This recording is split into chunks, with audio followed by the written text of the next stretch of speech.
In our lives that are often filled with questions, worries, pressures, and opportunities, our Savior's love for us individually and as His covenant children, along with His teachings and laws, are available daily resources that we can depend on to be a light which shineth, enlightening our eyes and quickening our understandings.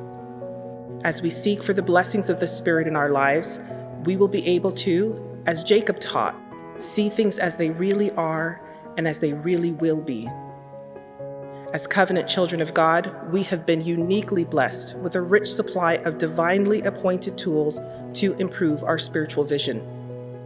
The words and teachings of Jesus Christ, as recorded in scriptures and messages from His chosen prophets, and His Spirit received through daily prayer, regular temple attendance, and through the weekly ordinance of the sacrament, can help to provide and restore peace and provide the necessary gift of discernment that brings Christ's light and His understanding to the corners of our life and in a world that may be cloudy.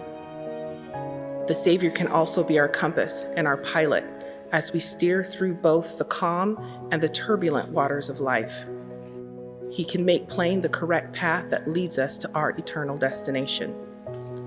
And as we allow Him to direct us in all things, we receive testimony that all things denote there is a God. Because where we look for Him, we will find Him each and every day.